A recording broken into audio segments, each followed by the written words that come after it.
All right, guys, we just completed the video about how to remove hard inquiries from your credit reports. I just recorded that. This is going to be the follow-up video.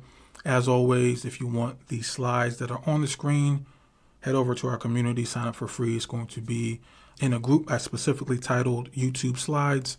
I want to talk about the secondary bureaus. I want to talk about what happens when you try to dispute with the credit bureaus. What do they do on their side when they say, oh, this account is verified, this inquiry is verified? What are they doing to say that so quickly? All right, let's talk about that. So why 2025 is different, right? This is why I said this deserves its own video, because typically if I was talking about this topic, I would be talking about CFPB a lot. We've removed a whole bunch of items off people's credit reports just by filing CFPB complaints.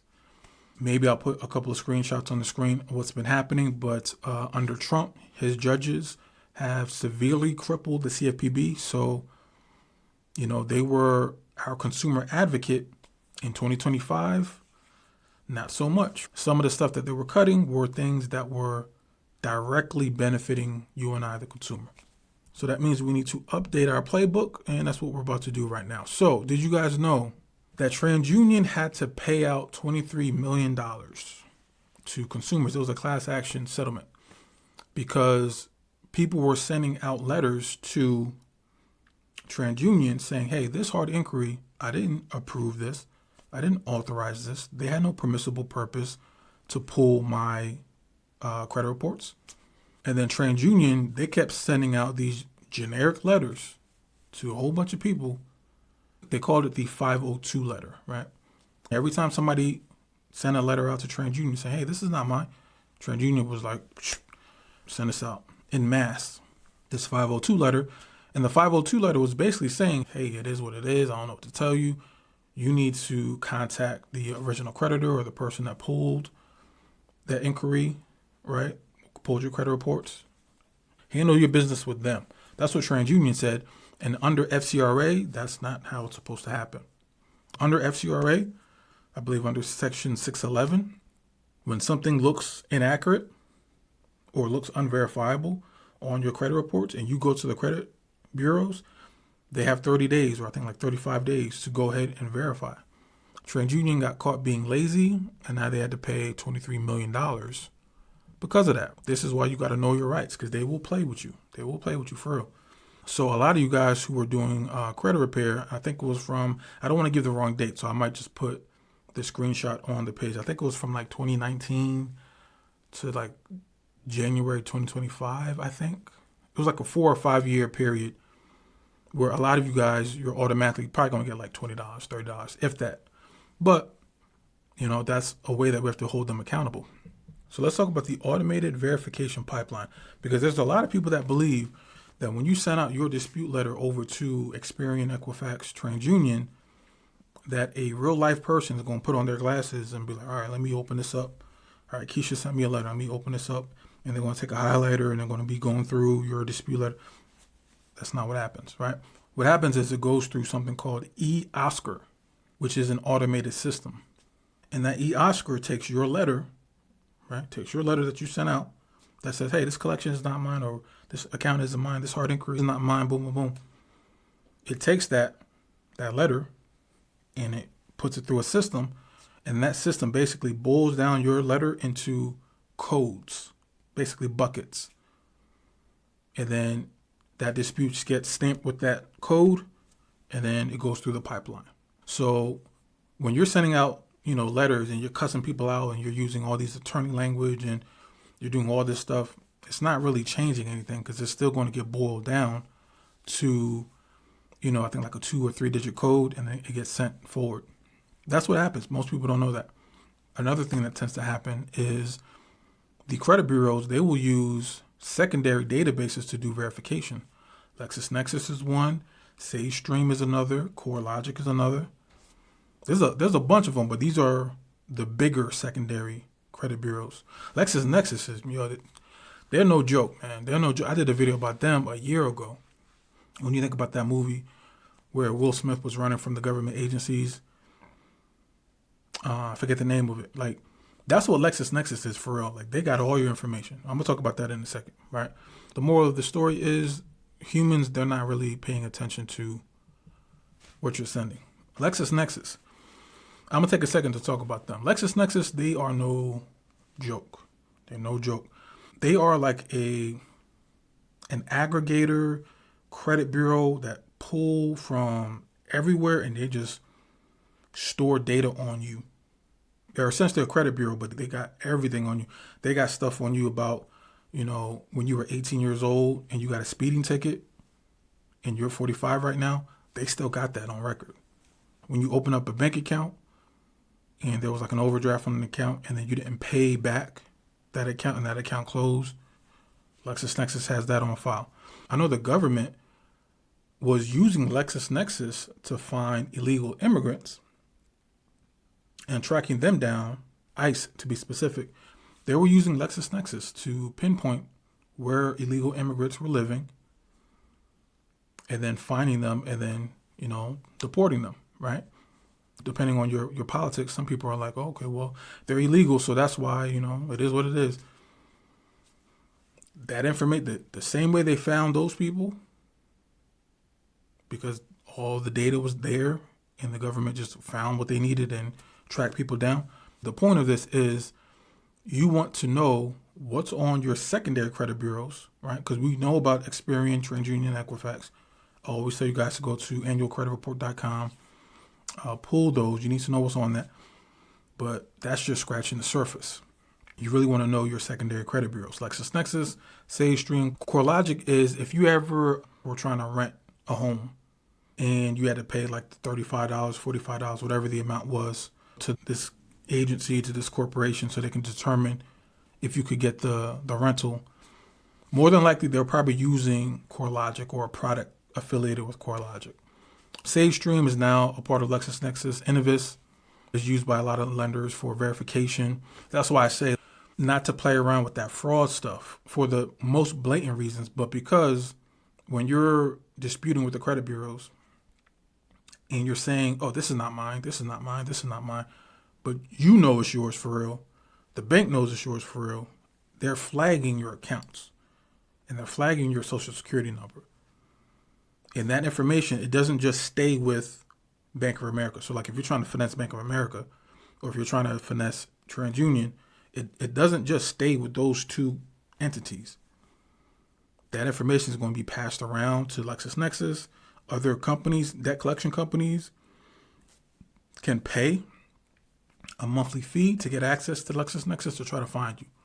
So if you are moving around a lot and you're barely using that address and somehow this debt collection company has your new address and you're like, damn, I don't even have nothing in my name over here. I don't have what's going on. LexisNexis, they probably pay LexisNexis. They probably found one record that had your name and your social to this new address. Boom, now they found you. So be careful what you're putting on applications. Be careful what you're putting in your dispute letters because it can be saved and it can be used against you later on, right? Again, I know that's a tangent, but sometimes when I see my slides, man, I just gotta speak freely, man. I just gotta do it. So what can you do? All these, secondary bureaus, I want you to get access to their reports. You can pull reports from them the same way you will do Experian. But you can also freeze the secondary bureaus, which, again, it's not a magic bullet. Guys, go into my my YouTube and just start looking for, like, if you find a topic that's interesting, type in LexisNexis. I forgot the name of that video. That was probably one of my favorite videos I did last year that showed someone tried to sue the credit bureaus. Right, I'll give you the cliff notes. Someone tried to sue the credit bureaus because he sent out dispute letters to the credit bureaus saying, hey, this account wasn't mine, this is not mine, blah, blah, blah. And then the credit bureau said, oh, no, we verified it. We did, in fact, verify it. And he's like, how? How did that happen? He found out that the credit bureau, I forget which one it was, they all do it. The credit bureau didn't actually go and, contact the creditor or the bank to verify the information. The credit bureau, all they did was go right to LexisNexis and say, yo, LexisNexis, do you have anything related to this account? LexisNexis said, yup. Gave them the paperwork to the credit bureau, and the credit bureau said, boop, verified. And the dude that sued the credit bureaus was like, hold on, you didn't contact the creditor. You didn't contact the bank. All you did was go to LexisNexis, and a federal judge said that's legal. That's legal to do. So the credit bureaus, they don't have to contact Bank of America, Chase. They don't have to contact the original creditor or whoever that you're trying to dispute. They can just go straight to LexisNexis. That's how they're able to say that they verified something so quickly. All right. So what I want you to do is I want you to go to these secondary credit bureaus. I want you to pull and see what's actually on there. You're going to be surprised what it comes back with. And then number two, I want you to freeze these accounts. It's free. You can do each one in like 5 minutes or less. I want you to freeze every single one of these secondary bureaus, especially if you know that you're not actively trying to open up new accounts. This is where it gets kind of messy. If you know that you're, trying to open up new bank accounts, your new credit cards, new loans, you might be moving. A potential landlord might pull your credit to make that approval. This might not be the best time to freeze everything. Because again, lenders may use some of these secondary bureaus to confirm you are who you say you are. So you don't want to do that. Or a bank may block you from opening up an account because you've frozen everything, right? You kind of want to do everything in waves, right? That's why you want to kind of have like a phase for doing credit cleanup. And then you want to have another phase where you're opening up credit accounts. Again, this is not a magic bullet. There are still other ways. So if you try to block, let's say LexisNexis, for example, and you're like, okay, I tricked the system. Now TransUnion can't go behind my back and go to LexisNexis to verify. That's still not really going to change anything, because if TransUnion really wants to, and the way that they're really supposed to, is they can just contact the creditor directly and be like, okay, is this account really his? Or is this late really his? And the bank, the original creditor, can say, yeah, it is. And then TransUnion can still go, boop, verified. So freezing your secondary bureaus is still not the end all be all, but there still are benefits to doing that. So what I want you to do, what's your action plan? I want you to freeze your secondary bureaus. It takes 20 minutes, completely free. You can do it online, or I think some of them you might have to call. You want to wait 24 to 72 hours after you've frozen it. And then you want to start doing the strategies that I told you in video number 1. And then as always, you want to document every single thing. Who you spoke to, when you sent out your dispute letters. You want to, anything you do dealing with anybody, you want to have copies of it. You want to have copies of everything. All right, so here is the websites and how to freeze them. All right, if the text is a little bit too small, sorry for that. But you can go to our community and you can download this for free if you need it. And then here are some additional secondary bureaus, for example, check systems. All right, a lot of you probably are aware of check systems. So if you had bounce checks, or if you try to finesse some banks and you're thinking like, okay, I can just keep doing that over and over and over again, you're likely not going to be able to, because once you've done it to one or two banks, that's going to get reported to check systems. And there's a lot of banks, before they even allow you to open up an account with them, even a checking account, savings account, they're going to run you through check systems. And if something comes up, you just got denied for it. Another one is ARS. A lot of credit card applications use ARS, Clarity Services, NCTUE. All right, there's a whole bunch of them, but these, if you want to be extra thorough, just be aware of them, right? I'll probably do a dedicated video on each one of these, because I could probably do a deep dive on each one. But these, right now, I just want you guys to be aware of what's going on. Like I put here, I said the big four do 90% of the work. But if you want to be just thorough, if you got a type A personality, you want to really look at everything, these are the ones that you should probably put on your radar. They're not as important as these, though. These four are way more important. LexisNexis, SageStream, CoreLogic, Innovis. All right, so why does the freeze block auto verification, or why does it help block auto verification?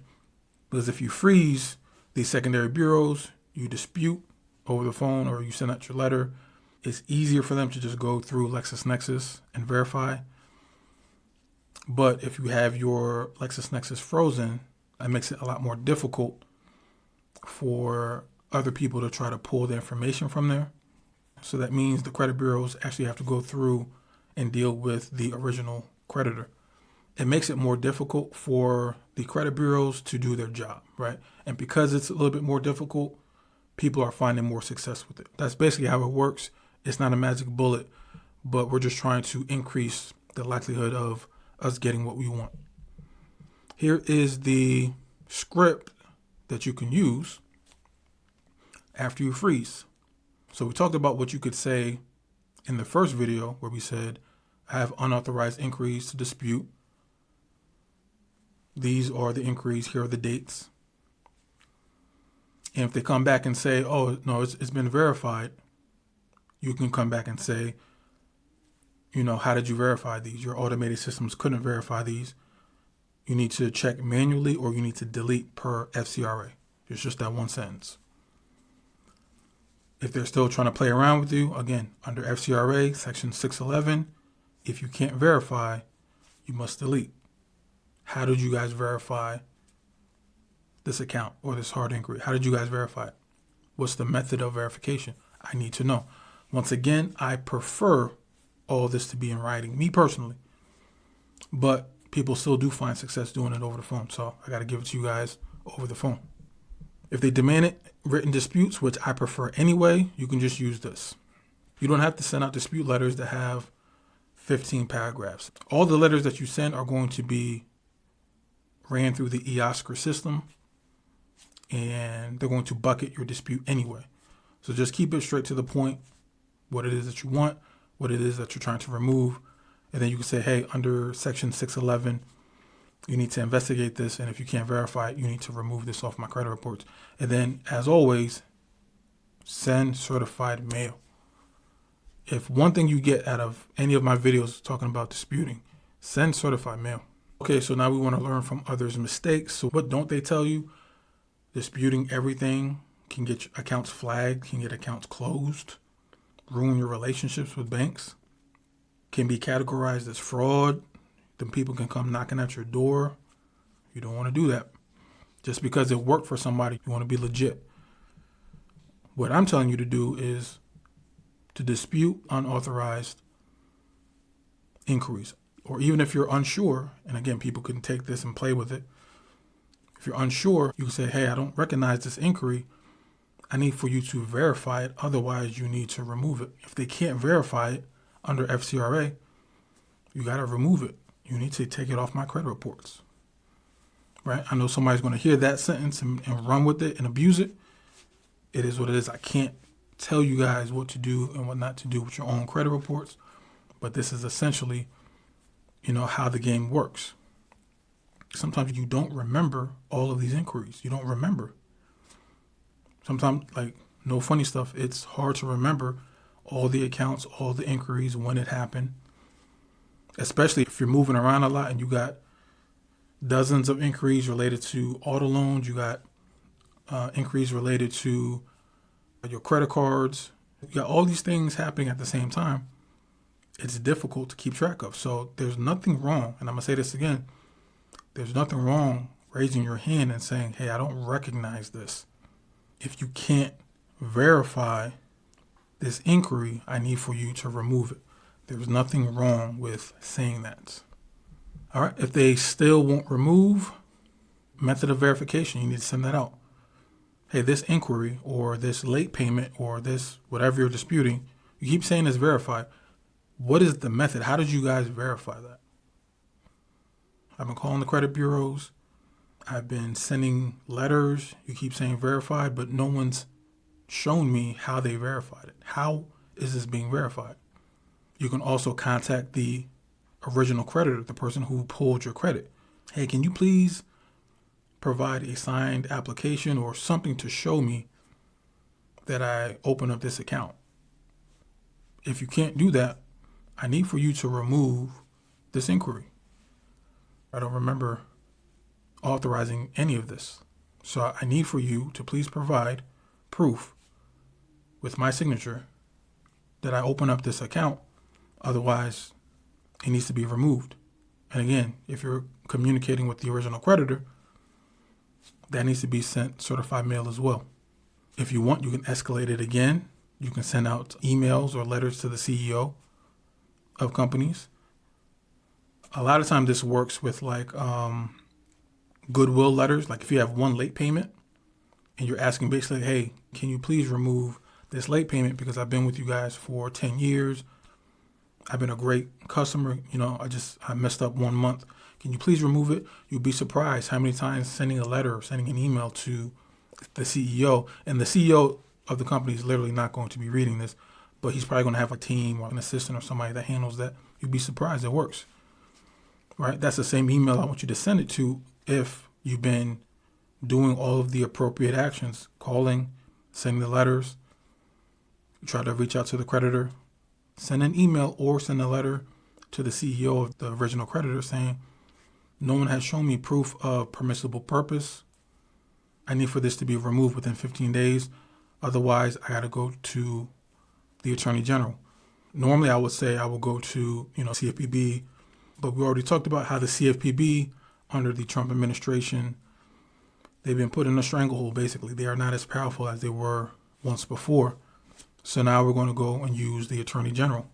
And then when we go through the Attorney General, you're going to explain your situation and you're going to provide all the times that you called, all the time that you sent out your certified mail. You're going to have screenshots and scans of your certified mail, and you're going to send it to the Attorney General. This stuff works. It's time consuming. Most people don't do this, but it works. And then once the inquiries are removed, you want to take screenshots of that as well.